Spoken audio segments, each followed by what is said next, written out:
আমি এইটো বানাত মাদ্ৰাছা 2001 আৰম্ভ কৰিছিলোঁ। কিন্তু 2001 আৰম্ভ কৰাৰ পিছত 2013 চনলৈ অকলে আৰোহী কৰাইছিলোঁ।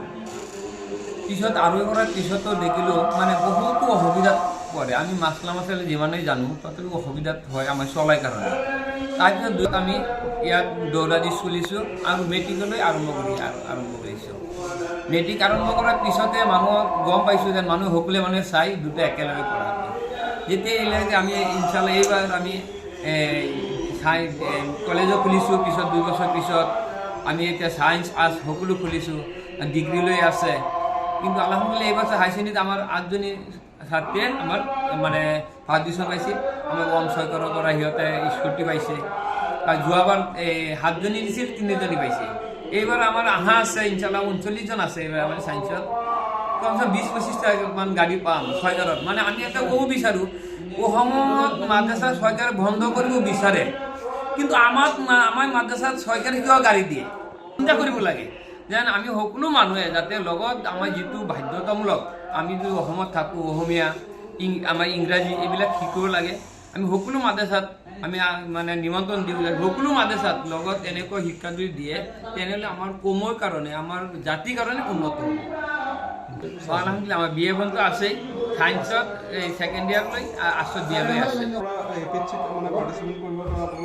আছে। আশা আছে ইনশাল্লাহ। আমিতো বহুত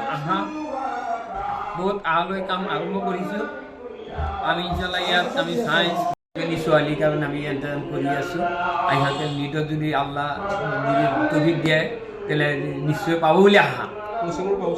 কোচিঙৰ ব্যৱস্থা কাৰণে এইবাৰ আমি আমাৰ হায়দৰাবাদ চাইন একাডেমীত আমি যোগাযোগ কৰিছোঁ, তাত দিম বুলি আমি ভাবিছোঁ।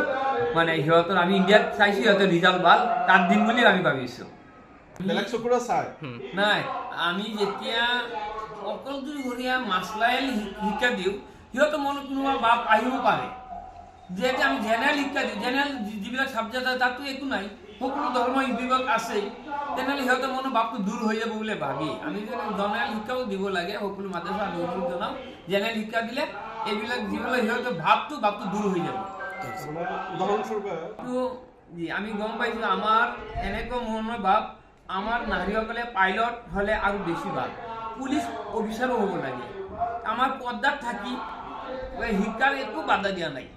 আমি 3-4 বছৰ আগত পাইছিলোঁ এটা মালয়েছিয়াৰ ছোৱালী মানে পাইলট, আৰু গোটেই মেকআপ লগাই চলাইছিল ফ্লাইটত। আমি সেইটো বাৰ এতিয়াও কওঁ, আমি মানে কোনোবা জলতাত গ'লে সেইটো নাৰী কথা সদায় ভাবোঁ আৰু কওঁ যেন আমাৰ ছোৱালী এনেকুৱা হওক, যেন পাইলট হওক, পুলিচ অফিচাৰ হওক, ইঞ্জিনিয়াৰ হওক। আমি এইবিলাক আমি চাওঁ, কোনো বাধা নাই, কোনো বাধা নাই, কোনো বাধা নাই, কাম কৰিব পৰা যায়।